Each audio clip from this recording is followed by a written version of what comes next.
a void card. There we go. And we are live on stream as we talk about death cards and decks of many things. Which, by the way, is still one of my favorite items to ever just casually mention to a player.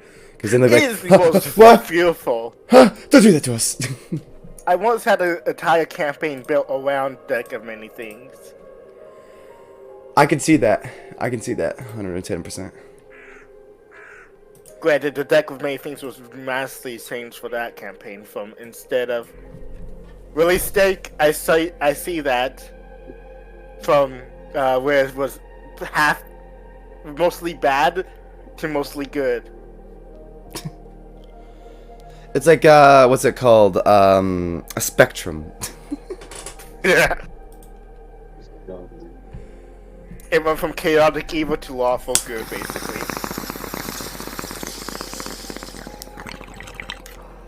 And with that, you're making me want to smoke now, and I do not appreciate it. what can I say? I'm very pro 420. Oh, okay. So, before we get started, Yes. where did 420 originate? I want to see if you know. Did not. Hitler's birthday. No, it's not a birthday. I don't know without looking it up. Well, don't look it up. Okay. I'll tell you. So it was about these three kids in this high school, I think in California or something like that. And every day they met up at 420. And that was it. Really? That's it? Yeah, that's it. That's very simple, actually. Yeah. It's like no one's birthday. It has nothing to do with Bob Marley. It's nothing about cops. It's just literally about three kids meeting up at their school at like 420 every day. I guess that would make And sense. it just to be spread right like a before wildfire. like final period. You want to get high and say screw it with your final period. I can see it. Yeah. That's weird. So yeah. All right. Fair enough. Fair enough, man. And now you're a better stoner because of it. Yeah, you're a more well-informed stoner. Everyone, thank Cammy. Alright, let me switch over to our D&D real quick. I always remember I gotta go from the game recording to our D&D recording. There we go. Okay, so you guys, as we left last time, are in the capital of Helfner's Rise, going over Rocco's past right now, meeting his family, seeing his regrets and everything that he has had happen to him before the inner demons. You guys have learned a lot about Rocco, and even more questions have been arised about Rocco. Who is his wife? How did she die? What the fuck are we doing here, and who the hell is half these gangs that he knows? Is Rocco really a cleric, or is he definitely a criminal? On top of that, while we're here, Corvus has got himself very pimped out and geared up with the Artificer Guild, getting ready to go visit his ever so wonderful enemy, Silas, my god. Silas up in his castle that he has supposedly stolen. And from there, we start, as you guys all wake up, the early morning next day. It is cloudy and foggy over Helfner's Rise. Your mother, downstairs, Rocco, cooks a very familiar breakfast from when you're a child.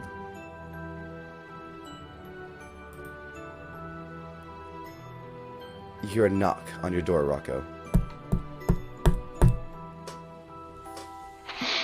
Yeah, who is it? Hey, bro, it's me. Hey, mom's making breakfast. Wake up your friends. I don't... You hear him like almost like he's whispering, trying to whisper through the door. He gets closer to the door. You can like literally hear him like push up against the door as it like creaks a little bit. That Corvus guy scares me. I don't want to wake him up for mom. Alright, we'll be down in a minute. Okay, sounds good. Start waking everybody up.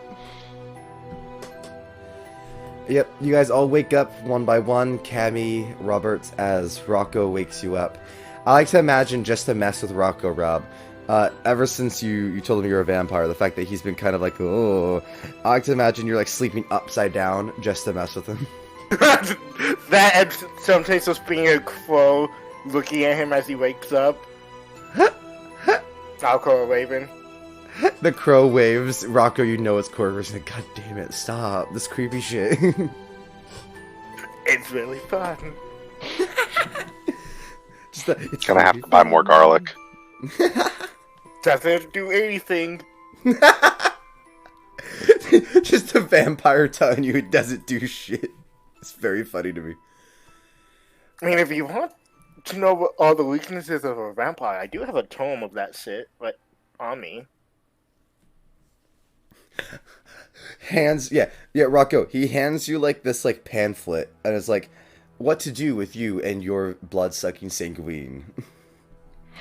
I like to surrender onto the wheel. I like to imagine that like it's like a really thick book and you open it up to the first page and it says there's nothing you can do and everything else is blank. Yeah, there's nothing you can do. And then on the very last page it says, well, I guess you could feed them a cow. I mean, yeah. It's just the very last page. Feed into the ego. Most vampires tend to be ace-centered, narcissistic motherfuckers. That's why the book is so thick, to make it look like it's an entire manual to take care of them. In reality, just one page. Feed their ego. But either way, you guys, as breakfast goes on, very casually discuss vampire tendencies, and I like to imagine, Corvus, you do explain to Rocco a little bit more about the reality of what it is to be a vampire. Not just bitey-bities, it's more, self-awareness and understanding and all that kind of stuff. Yeah, every time they can point it. For the most part, vampires are not what they are in the stories. I mean, so they're all assholes who do it, but most stories comes from fair vampire attacks, not vampires who are still sane. So it'd be hard to live if you're a constant threat.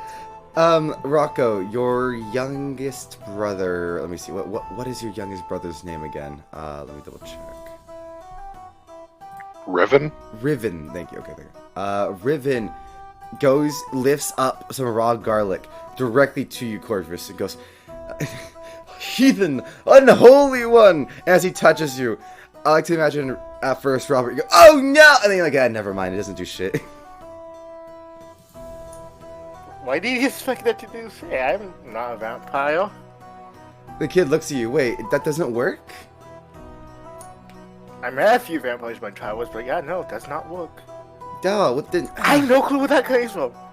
What is I just got a little suspicion. Pretty sure it came from one vampire who was allergic to them. God damn Just it. one. They throw down the garlic, like, son of a I think bitch. his name was like Strahd or something. Strahd? Oh, yeah, I read him in my fairy tale books. Yeah, I think he was the one who was allergic to garlic and got his ass kicked by a bunch of people wielding garlic weapons. Between this and Chocula, I don't know what to believe. Riven goes and eats his cereal.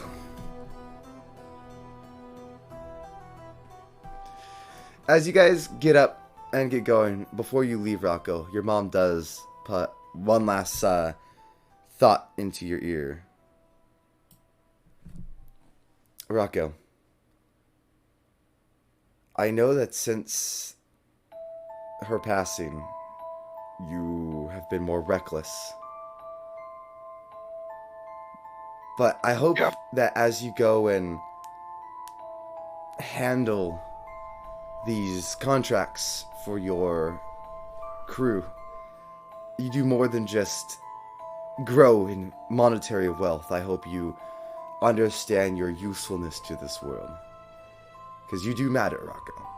And I hope that by this mission with Corvus and Amleth and Cammy, as she gestures to Cammy, knowing that you kind of don't like him, but kind of like, he's still here, is that, Fuck you. she just nods her head to you, like, valid. She, how do I put this? Just puts a hand on your shoulder, looks you directly in the eye, and says, "Just remember where you come from, and who loves you, and you'll always be back home." I'll try to make you proud, Ma. She hugs you.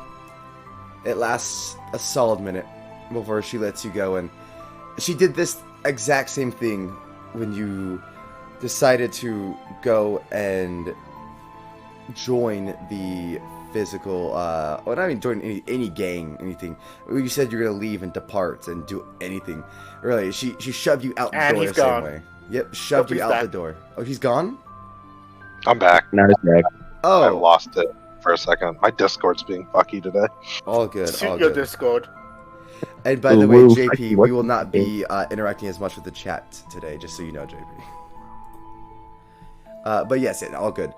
I was just saying that your mom, she did the same thing when you left before, when you joined a gang or whatever you did. As you come from the hug, she shoves you out the door. All right. To the Artificers Guild. Let's go, guys. Can't wait. Oh yeah, you still have to do that business. Mm-hmm.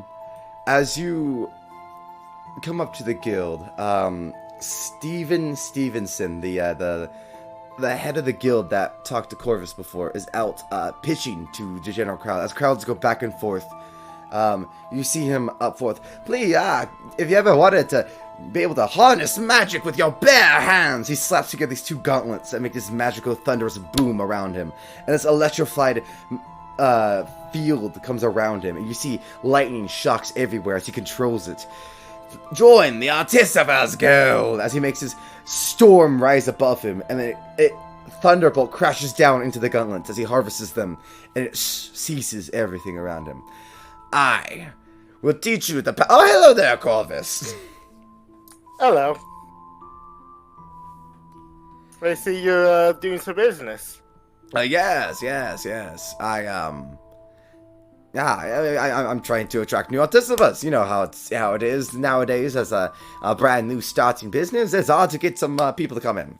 Now, I'm actually glad you came, though. I'm glad you came. And who are these friends of yours?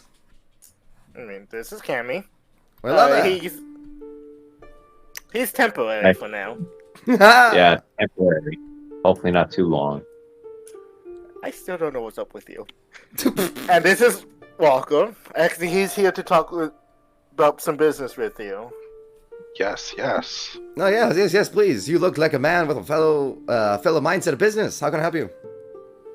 I actually came here on behalf of Salazar from the Entertainment Bounty Services. The moment you say Salazar, he spits on the fucking ground. Wow. Uh-oh. I really hope that's not in fact because he's a tiefling. No, I want to no, be no, offended, but I'm not the right character. That has nothing to do with the tiefling. I have no demonic biases. That man slipped my wife. He cucked you? He cocked me so hard. 7 years ago. I'll never forget it. Are you with the same wife still? Hell no. Well, think it good sounds on like he you. did you a favor. That's one way of looking at it. Either way, I need not hold my biases against him towards you. He shakes his head a little bit, like almost like he's trying to let go of this like anger. You didn't realize his tiny little gnomish hands were squeezed hard and tight around the gauntlets. Maybe even Corvus, you have the moment where you notice like these like arcs of lightning starting to go out as his anger grew for a moment. And he like he takes off the gauntlets, knowing that if his anger gets out of control, he might arc a bolt of lightning towards someone by accident. Puts them to the side, and either way, how can I help you, good Rocco? What does that heathen need? He would like you to upgrade Castle Daemon. Do some renovations. And why in God's name would I help the man that stuck his dick in my wife? Don't think of it as helping Salazar. not helping Salazar. Who you're helping is all these people who have issues with monsters and things that go bump in the night. Plus, he can And it's charge business. a lot of money. That is true. I could charge From him. what I've read him, that man loves his money, so. All right. Now, what? With that little extra from Corvus, roll persuasion, Rocco, with advantage.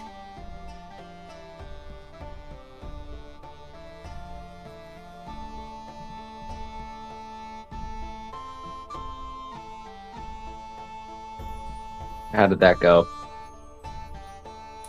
You alive there? Double 22. 22 twice. Nice. So, he strokes his chin. All right, fine. I'll send him his letter. He'll get his assessments if he wants. But I will be charging him arm and a leg for it. No doubt about that. I mean, I remember Cully, all he told us was, just to try to convince you. Yeah, tell us to negotiate your price. Well, how about this? The price of negotiation is to uncuck my wife. That's pretty sure you need some sort of god interference with that, some sort of something. Oh my god. Fight a deck of ready 15 straws the fates card. Oh fuck, guess we have to do that. Yeah, he's like, yeah, if you ever draw a deck of many things, just uncuck me, please. I have prestidigitation. I could clean the sheets if you'd like. Oh god. I'm pretty sure you burned those seats. Yeah. Or I could just take her for myself. Oh. God.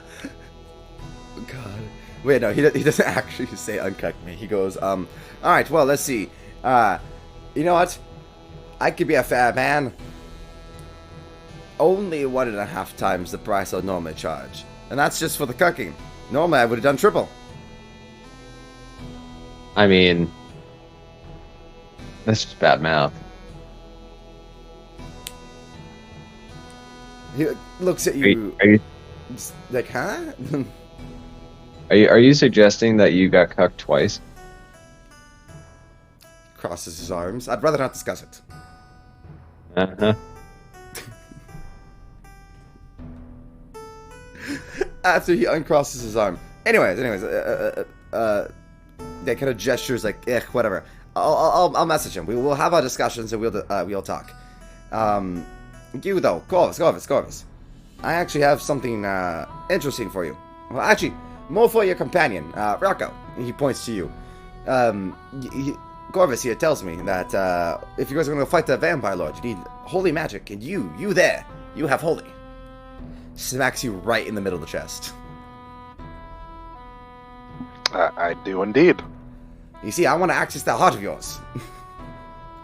If you let me open that chest cavity up and put this little, and he brings up his device. It looks like a casing for your heart. We can siphon off that extra holy energy, and you can outright just give it to your allies. Their weapons will become encased in holy energy. What is... So they'll hit harder, they'll do, like, celestial kind of damage? Like hell if I know. All I know is that it will be the pure essence of holiness, celestial energy coming from your soul, your very heart. Can I undo it if I don't like it? Yeah, I mean, I'll have to reopen your chest, but yeah. What do you think, Corvus? I've met a couple of artificers before, but all of them are this crazy. All of them are this unhinged. What do you think, Cammy? It is open heart surgery. Go ahead And Nails whispers in your ear, and he's not a doctor. I don't know. Don't leave me to make decisions. I'm already mad. Well, if it helps you decide, he takes the item, plunges his massive syringe into it. We could always take it on a test run. What you do is you plunge it deep into your chest. You'll take a little bit of damage. It will be about a d6 damage, but a d6 plus 2 piercing. So you'll always take a minimum of 3 damage. But you'll be able to harness the energy for one whole casting of this of the enchantment. See how you like it. All right, let's try it out. Do you want me to be the guinea pig, I guess? I'll cast the enchantment on you, Cammy, yeah. All right, let's God go back damn. into the training area. And you guys enter the guild, and you guys see the Tinker Workshop once again that Corvus saw before. But this time, you see people experimenting. You see gnomes, Oompa Loompa style, kind of going around, like moving stuff, handling the scientific gear, etc. However, eventually, you guys enter this room that is like locked off with steel bars. And as you open it, you enter this larger area, almost looking like it's outside, a space within a space. And it's a tiny, almost like a little dimension of, it looks like a training grounds, where they could separately test items and gear. He tosses you, Rocco, the thing that is now shaped like a heart. So it's a kind of a clockwork heart, with on the bottom of the heart is a long needle for a syringe. Go ahead, slam it directly into your chest. He points it right where your heart is. You can feel his finger literally lightly poking the edge of your heart. I'm going to pull out a potion of healing, just in case this goes horribly wrong. I pull up my shirt, exposing my chest, and I plunge it in. It hurts like a bitch. You're basically getting stabbed by a rapier. But maybe like slightly nicer than a rapier. You do take 5 points of damage, as it's your first time doing it. You don't hit it right away. You don't pierce right away, like ow, ow, and then he goes, no, do it right, and he slams it right on the top with his fist, deepening it directly. You feel it pierced into your heart. It hurts for the first time. You take a deep breath, but as you do, you see it click, click, click, click, click, click, click, click, click, click. The heart starts spinning. These gears start going. And from the very top, a little hatch opens.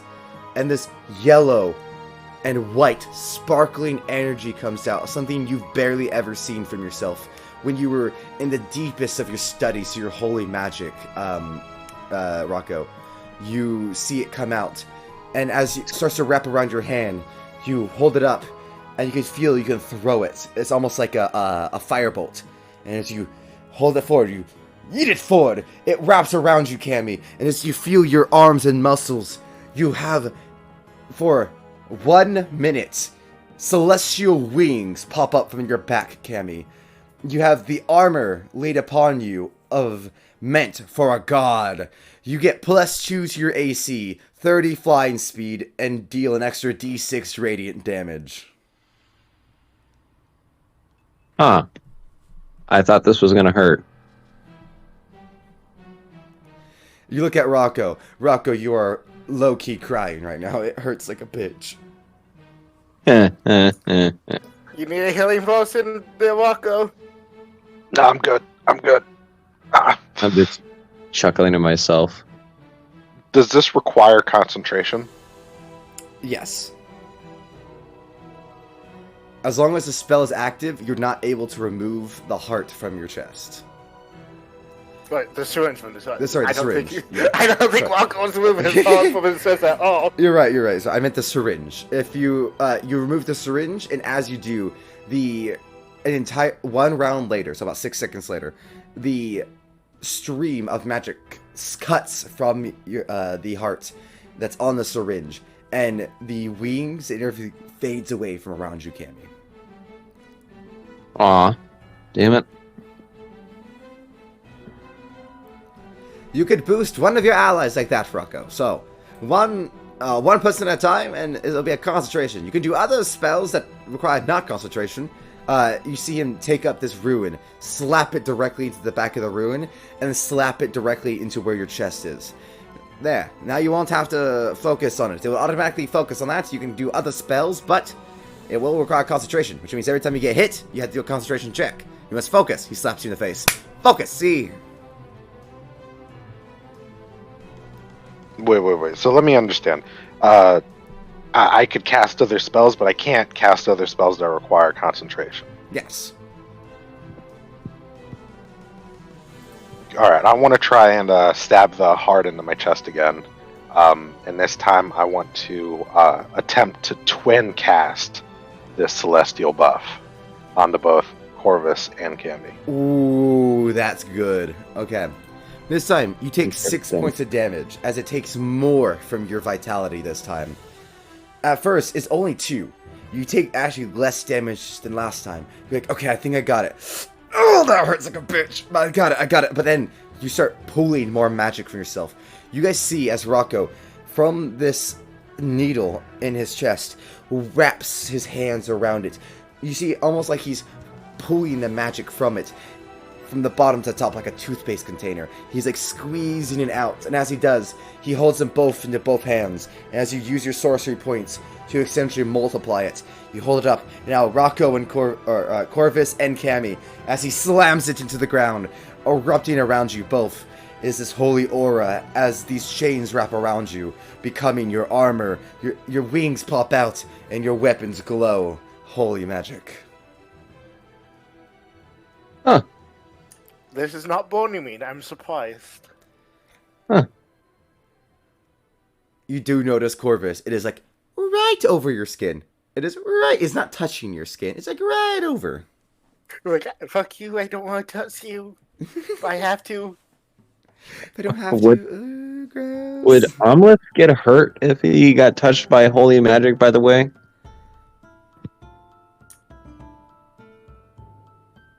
Oh fuck. I think that's something to be discussed about later. I like to imagine.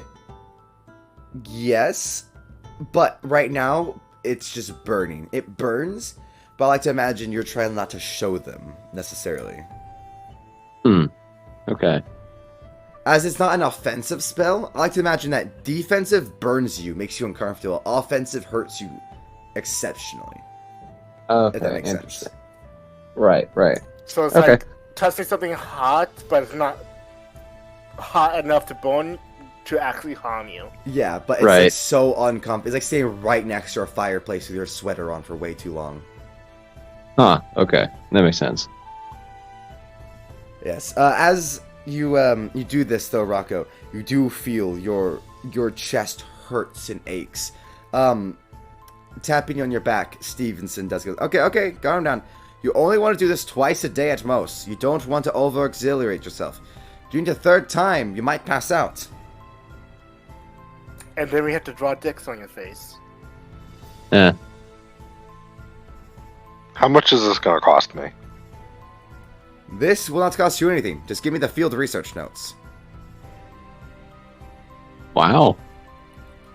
Let's just say Corvus left a good impression on me. Can I make an insight check? Absolutely.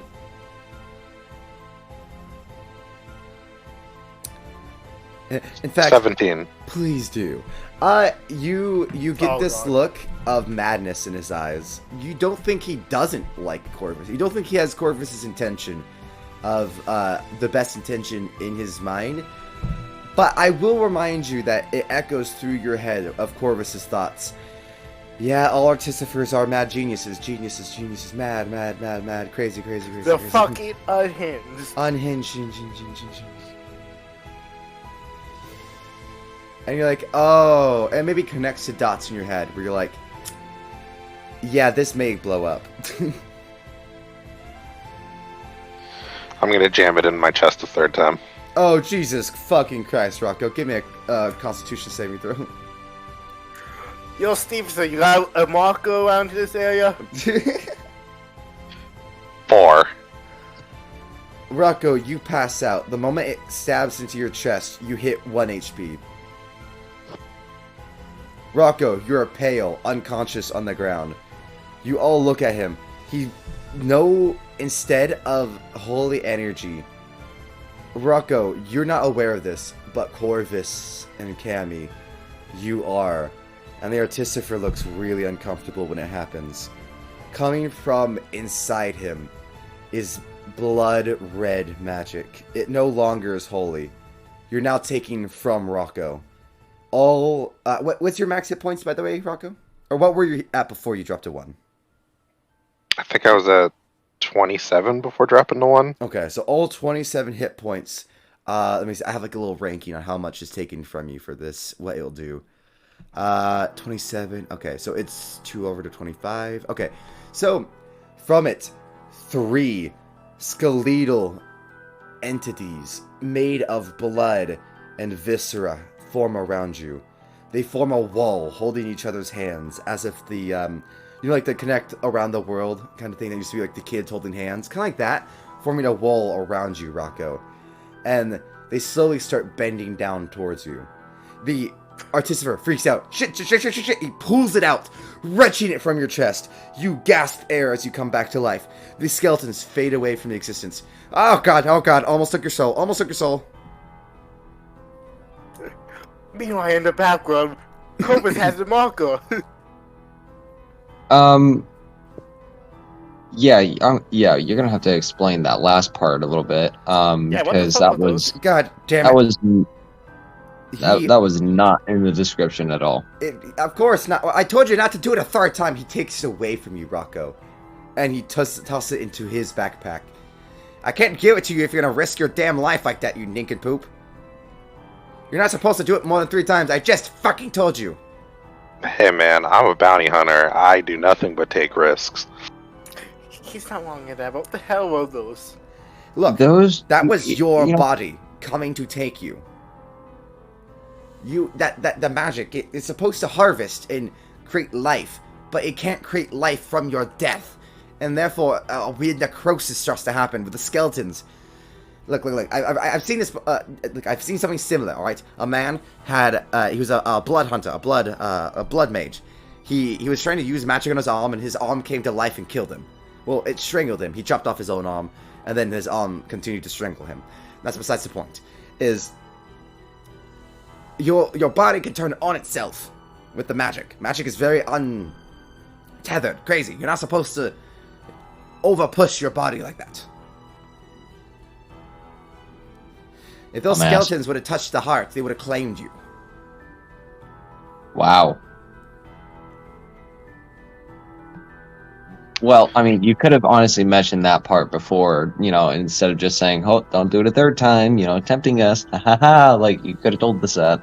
Why do you think I'm having field notes? He, literally raises his hand as, I fucking give up.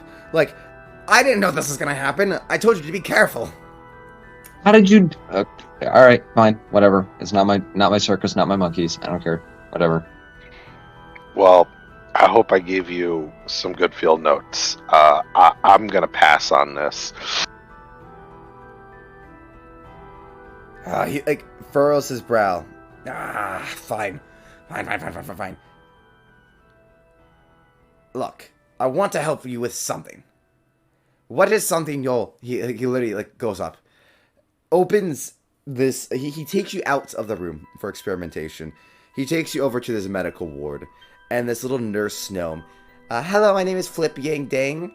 I'm just going to take care of you real quick. And as she starts patching you up, Rocco, and you see she injects you with this healing liquid. Almost refills up your hole. And she, as she's patching you up, he's explaining. Look, I want to help you. You seem like good people. And I'd be lying if I didn't have a talk with my Artificers Guild. And we don't like Silas taking things. Do you know how he got that castle, by the way, that you're going to attack? I found some info that I told you. Or I told you I'd get you. This is something I'm going to have to tell the players. We never told the artificers Silas's name. I never once actually mentioned him at all. It's just as I need a sword that can kill vampires. Oh, you did it? Then never mind, he doesn't say that. That's not a good sign! Uh-oh! Let us go back in time, then. The vampire that you're wanting to kill.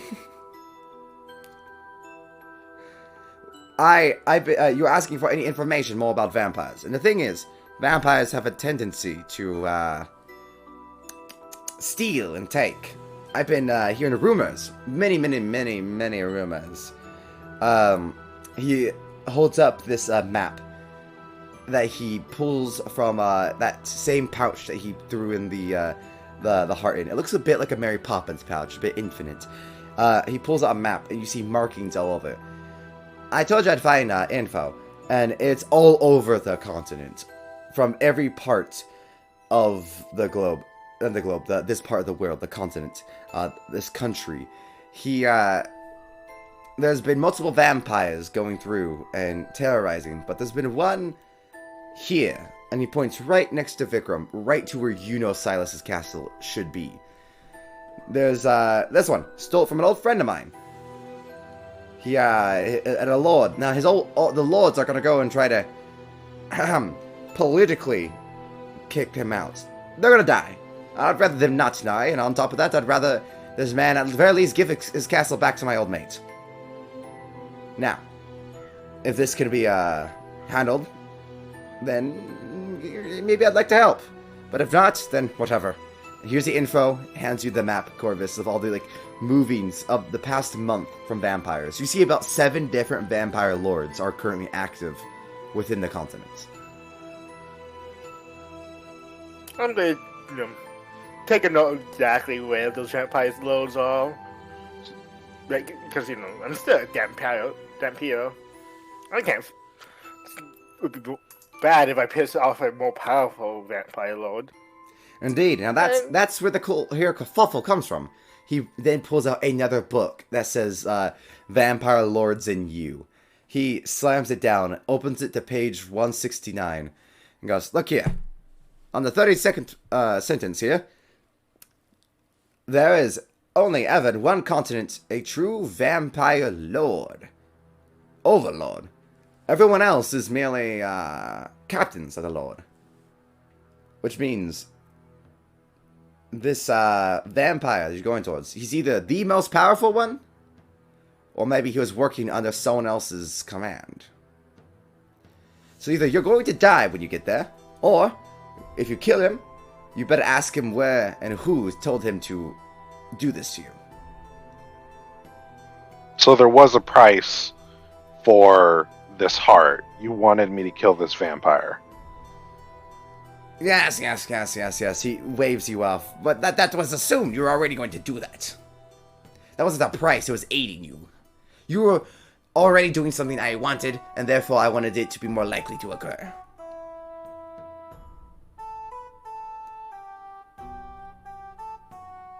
He looks at you. Right. Does that make sense? What? I'm not taking that godforsaken heart thing. You What don't else have you to. got? But what if I re-engineer it? Give me an hour. What if I re-engineer it so you use it on the vampire? Suck out his blood, like I did to you. Make it happen every time, and instead, you make him weaker, incapable of using blood magic.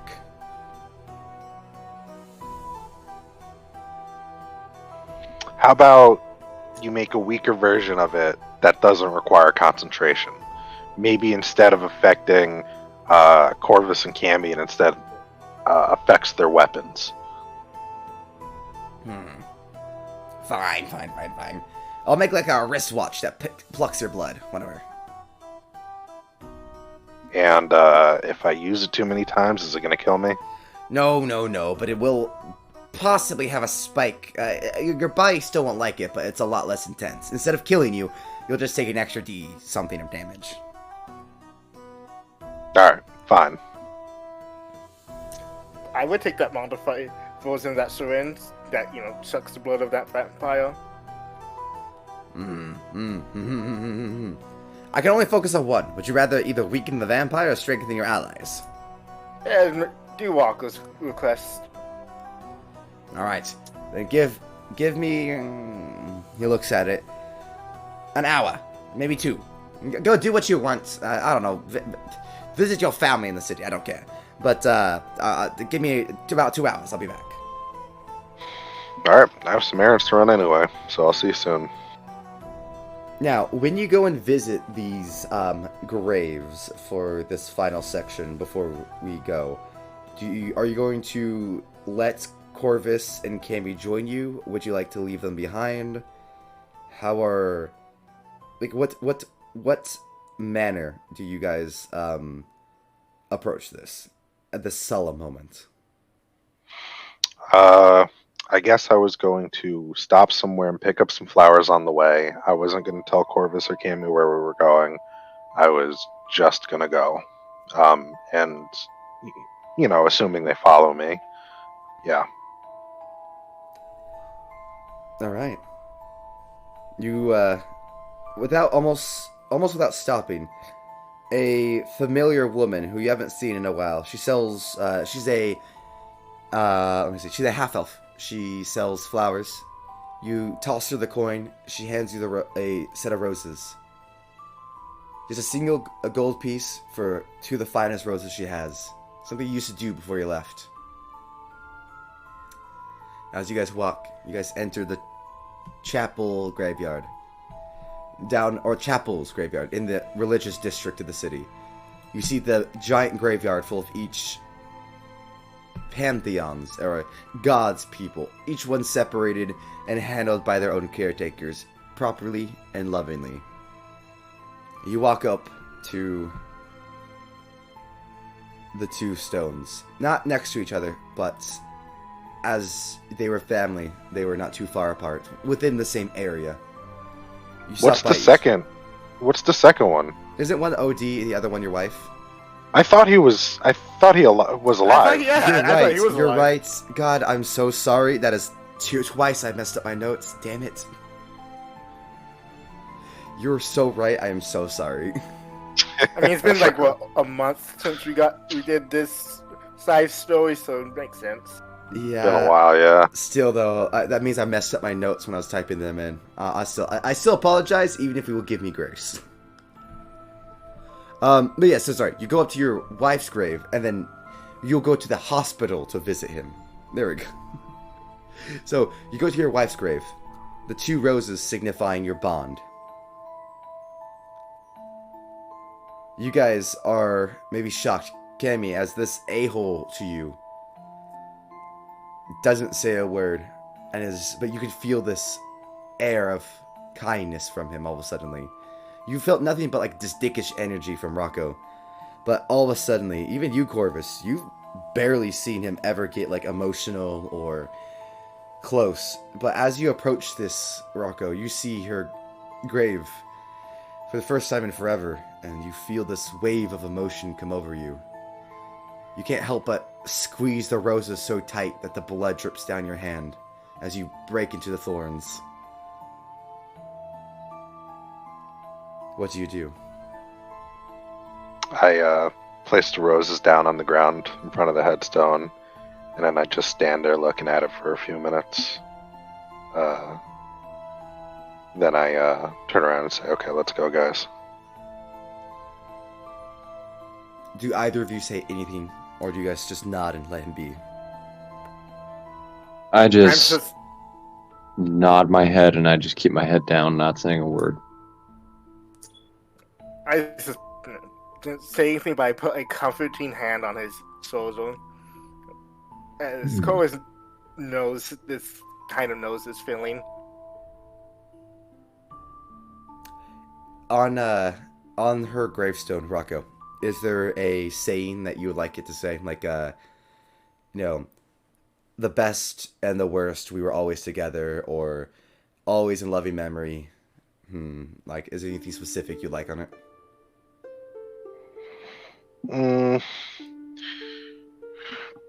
Probably just something generic, like in loving memory. I don't know. Maybe not even. I mean, it would probably have to be really cheap, right? Yeah. Probably just have the date in the name. Yeah, I mean, you were pretty broke, so that does make sense. I like to imagine that in this moment, you do look across it and seeing that you're making more money. The idea of replacing a better gravestone does come to your head. But other than that, you guys walk, and then passing the hospital. It's not like a modern day hospital with doctors, of course. So it's clerics and paladins. The security guards are paladins, and the doctors and nurses are different levels of clerics. You enter, and the paladin, wearing instead of a more ceremonial garb, instead of actual armor, it's like full plate. It's more silvered plate, which is a more fanciful looking with a big red cross on it for like the healing. But it's not, gonna nearly take a sword nearly as well as a full leaded or normal steel plate armor that has like silver plating. It is like just full ceremonial garb. They stop you for a second. Sorry, with the wear plague going on, we're having to be more careful of everyone coming in and out. What is your duty? The wear plague in the slums. Oh, please don't tell me that asshole came up here. Oh, can you remember that asshole, LT Gray? Yeah, I remember him. Is there an LT Gray floating around town? No, not that I walk us, know of. A new plays? He did plays? He had a theater? Oh, we do have a theater, but it's run by a dwarf. Well, exactly have this time to deal with plague this. has been, if it helps, whatever your questions you have, this plague has been here for the better part of 3 years now. The slums have been suffering from it for a while. It mostly is were-rats and werewolves. Maybe we need to go talk to someone about this, Corvus. Yeah, we might just need at least alert the authorities to a potential to LT Gray at least. He fucked off. We don't know where he went. Mm-hmm. Anyway, are you here for anyone? Any specific thing? Danik. There is a third room to the right on the second floor. He gestures to a map on the wall, shows you the pathway. You guys get up there and laying in the bed. He has this kind of breathing apparatus around his face. It is a not quite a what I would call a modern day sleeping apparatus. It's more of a old school iron lung, where someone, you see a very young cleric woman has one of those plumes you used to make the fires bigger. One of those what is it called? Let's see, it's like it's like a not bagpipe. It's like an accordion, but you used to use it to blow air into a fire. You guys know what I'm talking about? Yeah, I know what you're talking about. I have no idea what that thing's called. Yeah, but I don't think it has a name. Yeah, I guess it's a blower. I don't know, but either way, it's using it to blow air into your brother's lungs, and you see his chest rise, and it falls, and it rises. It's called a fireplace bellow. A bellow. Thank you. So a bellow is used to help push air into your brother's lungs. As you see, he has a scar across his chest now, as they had to help essentially empty, not his chest, sorry, his lower abdomen, I guess, technically. Right below the sternum, kind of above the stomach. They had to take out and empty his guts because he had OD'd and fully flush out his system. They had to do everything, and you see he ever so slightly raises his eyelid, and very, very weakly. Rocco? Danik, I heard you got yourself into some fucking trouble. What the fuck did you do? Fuck, you weren't supposed to see me like this. I'm sorry. You're a fucking idiot. What'd you do? What were you doing? I've been running around with Hell's children, and that, well, I mean, come on, you're gonna judge me for doing drugs with a gang? I mean, look at you, come on. I never OD'd, I mean, you never hung out with the Hell's children. You know what they did to Miri. Why are you hanging out with them? I wanted to make you proud and get info. And then one night, they offered me a syringe, and I kind of kept falling. He starts crying. I'm sorry. I wanted to get info for you, and I fucked it up like usual.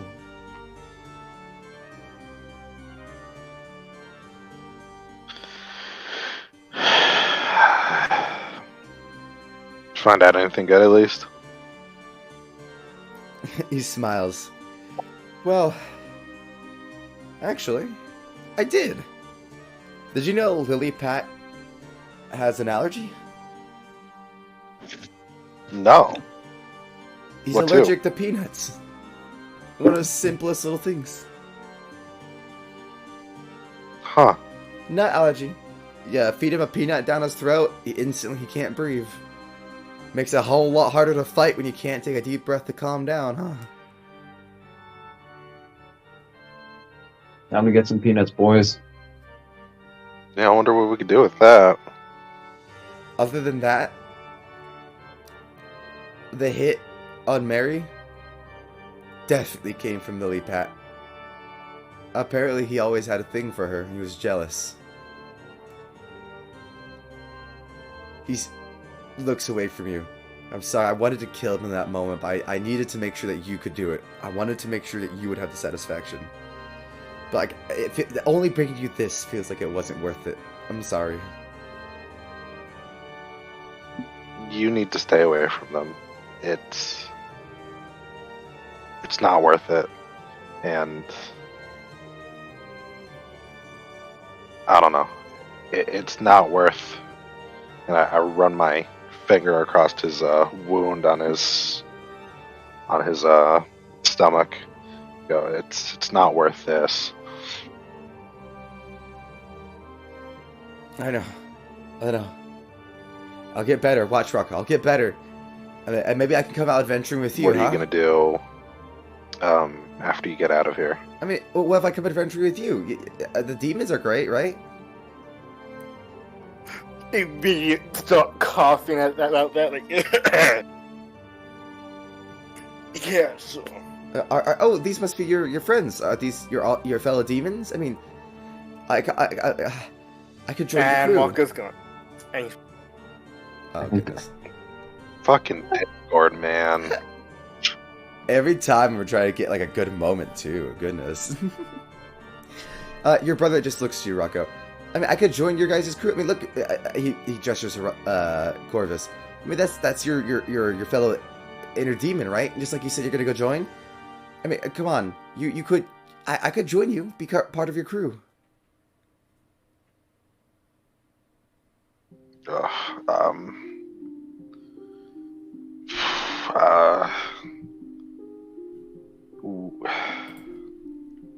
I hate that idea, man. It's Oh. We had I watched 2 people die, and there was nothing I could do about it. I just don't want that to happen to you. And you know, we had another guy hit his head on a rock, and we never saw him again.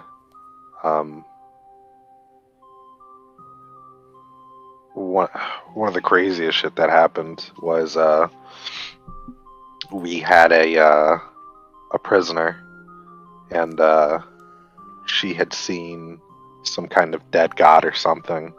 And as we were taking her to prison, a meteor fell from the sky, and this tentacle monster came out of it. And we didn't think there was anything we could do about it, but she wanted the girl. She wanted the one that saw. And so we just gave her up to that monster. Like, what else we were supposed to do, you know? And I guess part of me wonders, like, what if it wasn't just her that saw this dead god? You know, what if it was me? It feels like it was pure luck, you know. I when we were there, it was a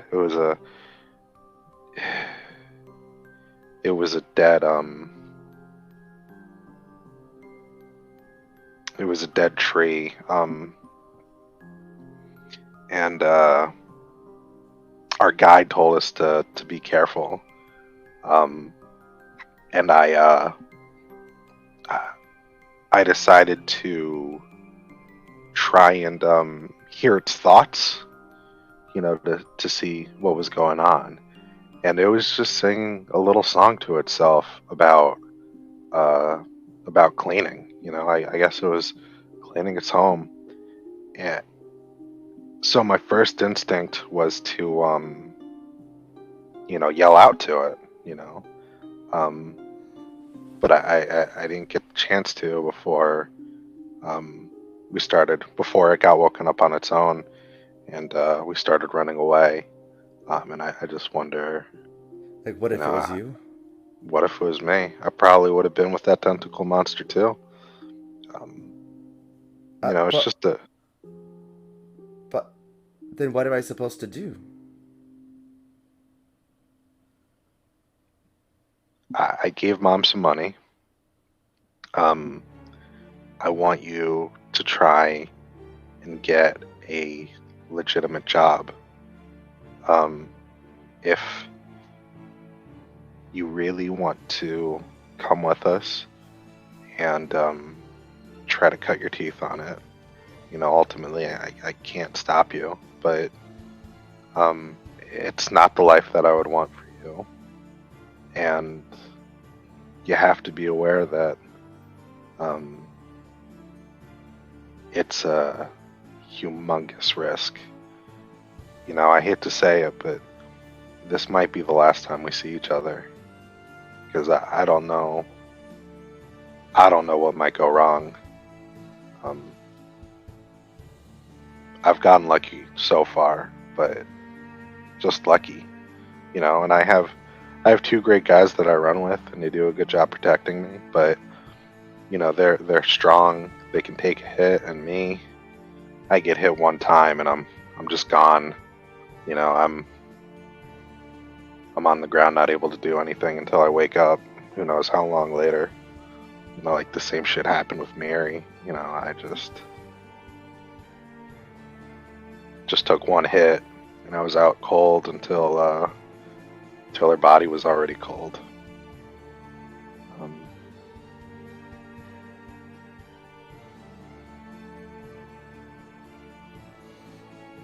Okay. I understand. Just be careful. Okay? And I'll do my best to take care of Mom and everyone for you. I'll do my best. Try to get a good, legitimate job, some training in something.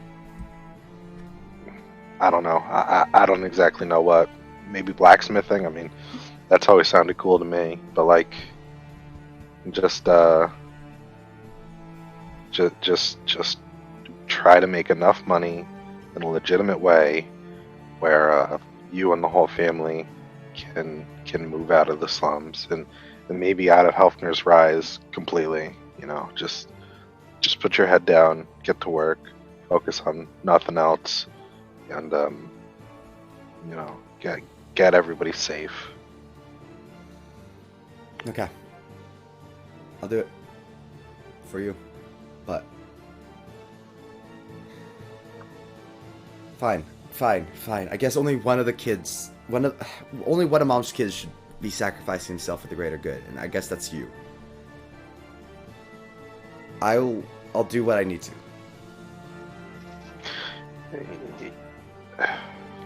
I wish I had more of a choice, honestly. I kind of pull back my my scarf and I show him the 2 marks I have on my neck. I don't really know what these are going to do. I have an idea that if I make the wrong move, that it'll be explosive. Yeah, I thought this was better than rotting away in prison for a very long time. And I guess it's worked out. I've been able to make some good money. And I've been able to see some places that I never thought I would have been able to see before. Is it worth it? That's really up to you, Denick, and up to Mom and the rest of our siblings, if you can turn the little bit that I brought you guys and make it good.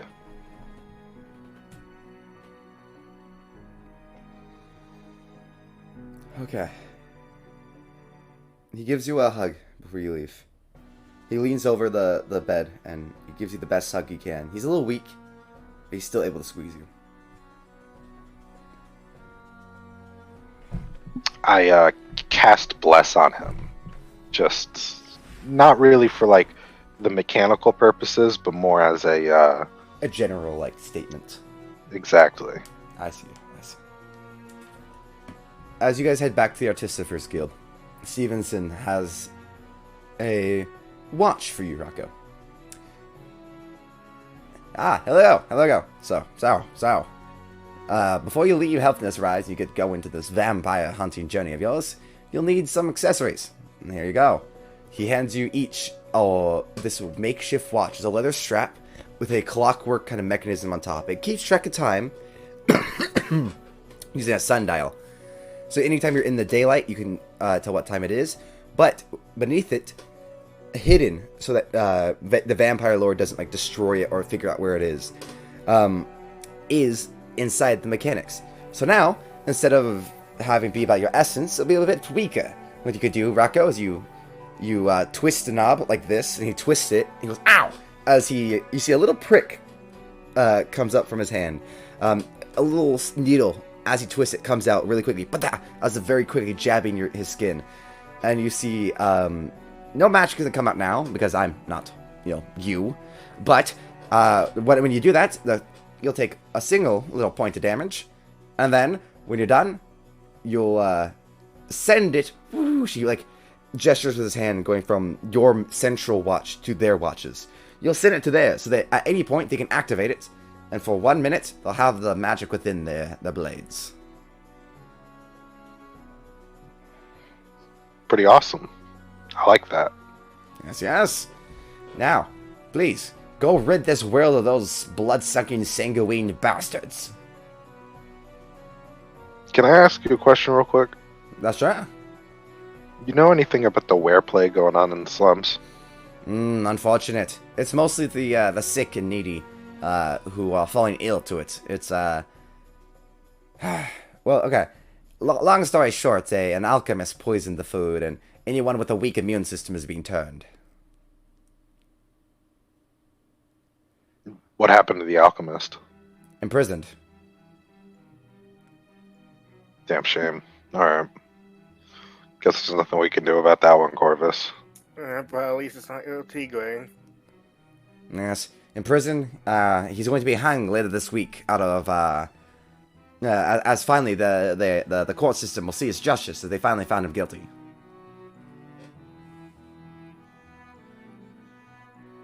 Good riddance. Yes. But anyways, please. Go. It's getting. It's already getting late. You'll want to start getting out to past the capital and outside the walls. Quick, before time gets dark. All right. Let's go, gang. Almost like you want to hang out here, Cammy. I mean, this looks like a lot better than that. That spooky place that you came from.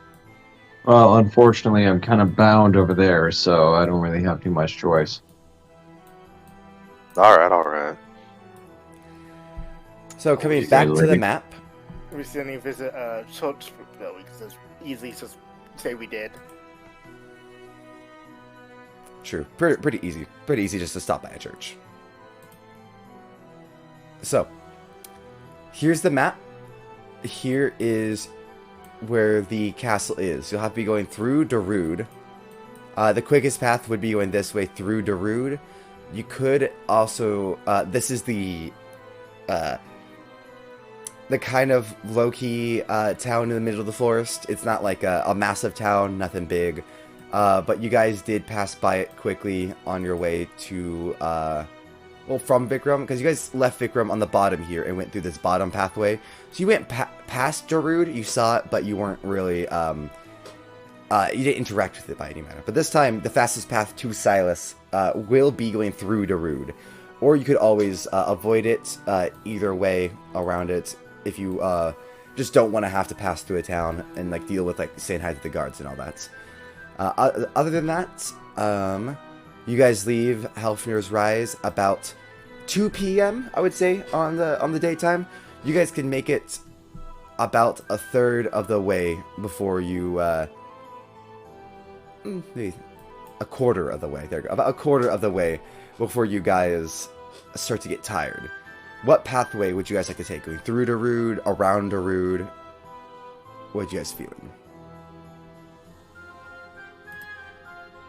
Going through the route seems like it would be faster, right? It'd be fast, and we can stock on last minute stuff like healing potions and stuff like that. Get a nice meal, not have to rely on rations the whole time. Yeah.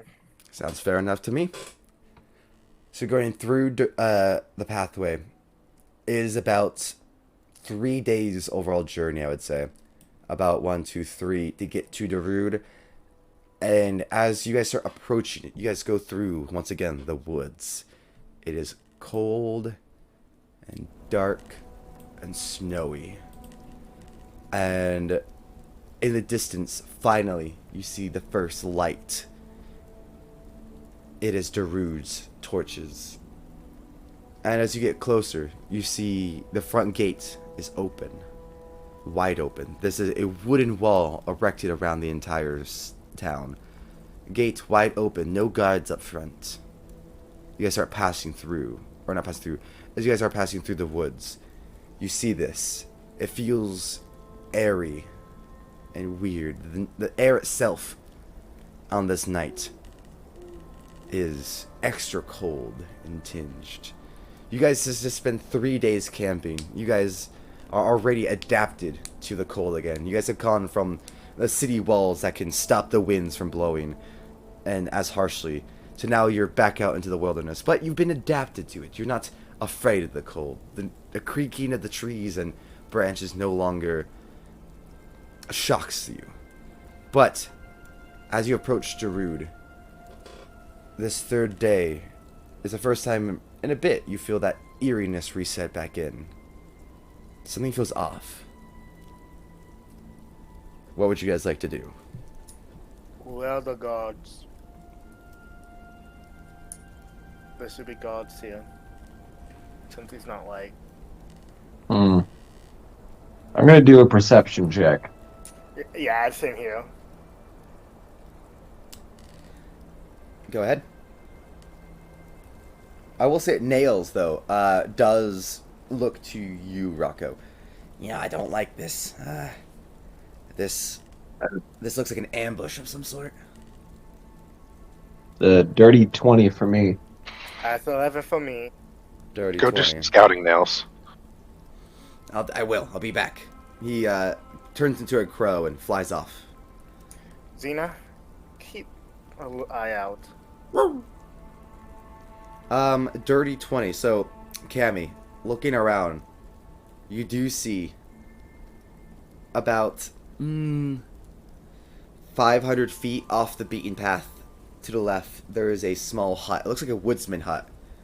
Almost like in case the gate has to close, the woodsman can stay out and keep chopping wood and survive. Well, and no, keep hunting for the town. It's like a small, I wouldn't say a small village. It's like a little, I would say essentially a bonfire with like 4, maybe 5 outposts, like little huts outside of it. Nothing big or too magnificent. Fairly tent-esque. But, Cam, you do notice a lot of blood. Something's happened about maybe 500 feet away from here. There's a hut that's not too far off. Lots of blood. I definitely smell iron in the air, and that's usually blood. So, something happened. I don't think anything's going to happen. But we should keep our guard up. Nails actually comes back almost immediately. Did you guys see that, camping thing to the left? There's a lot of blood. Yeah, that's what I just said. Oh, sorry. I didn't hear that. My bad. Yeah, I saw that right away, and I said I'd come back the moment I saw something. So there we go. I'll be back out again. He flies back out. We should probably investigate that first. That could a place with a lot of blood that close to the city, with no guards around, never a good sign. And I'm going to see a gauntlet unfold and my sword out now. All right, you have everything ready and out. You guys have your weapons prepared. You guys approach the camping setup and around the bonfire. Looking at it, you guys can see a body. Let's say a body, a hand sticking out from one of the tents, the closest one towards you guys. Do you say anything? Call out? I'm actually going to signal to Xena to smell, take a whiff of the area, see if there's anything else besides that. Let's see, can I identify the smell? Xena whines and looks at you as she sniffs the air. Alright, what does that mean? She's a dog. She doesn't talk to you. That's the best I can give you. I need to find. I need to get. I don't know. Let's speak with animals. But I will say she does look concerned. I will say that much. She wagging her tail, But she doesn't- like down low.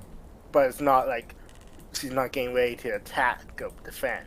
No, but she does look upset. Well, this doesn't seem to be anything here. So I'm going to walk over to the tent with the hand sticking out and open it. This is going to end badly one way or another. You guys open it. Bodies piled high. Each and every hut is filled to the brim with bodies. That arm is attached to maybe a 32-year-old human. He looks to be a hunter, maybe the guy who owned the place before it was all filled with this viscera of bodies. It's horrifying. Who could have done this? I'm going to grab one of the bodies, like on top of the pile, and drag it out into the light to see what wounds it has.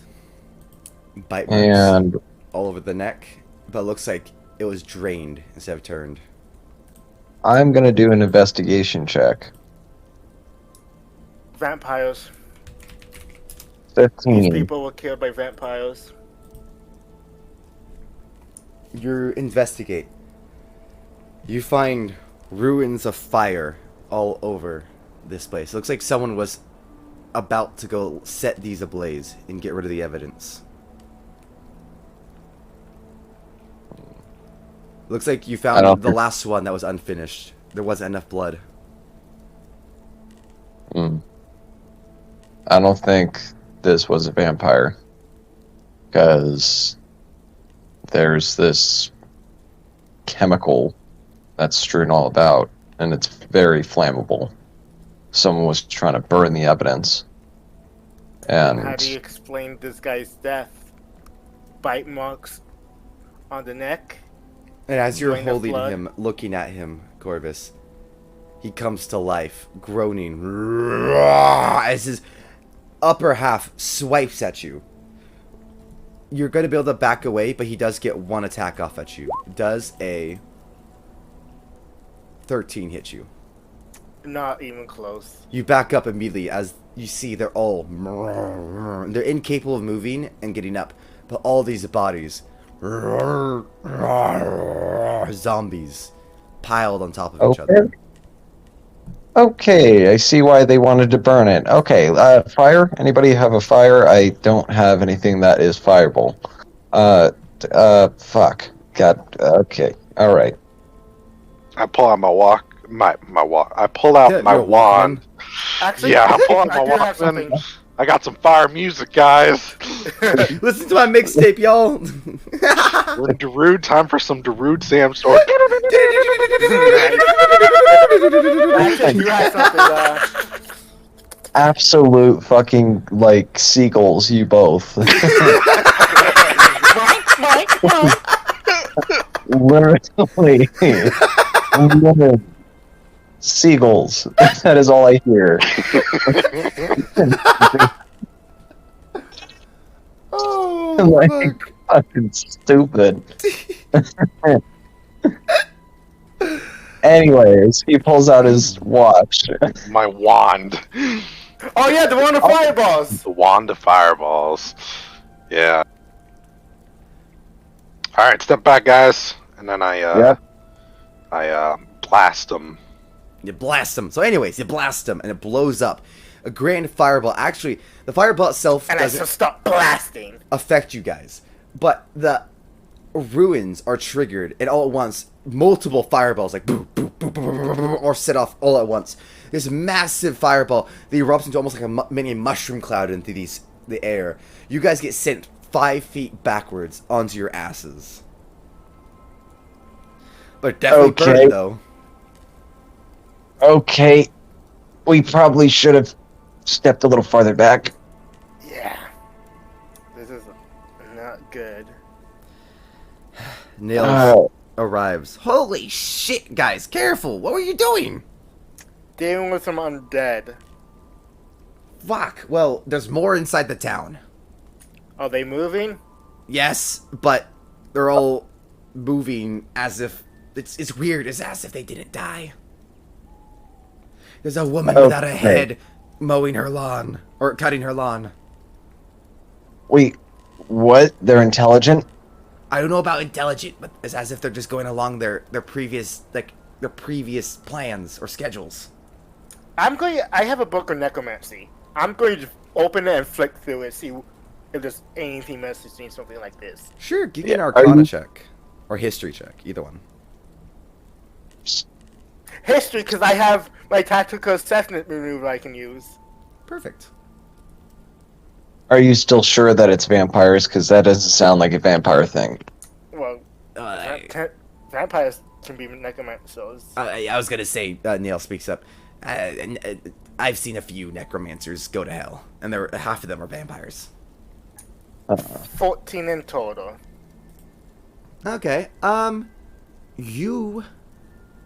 it's not that hard to see, because it's one of the first things you would learn about necromancy and stuff, is you open the book, and a undead that has no master or is left to wander goes back to either two things. Either it itself wanders, or if the magic is fresh enough, it often repeats the last thing it was doing before it died.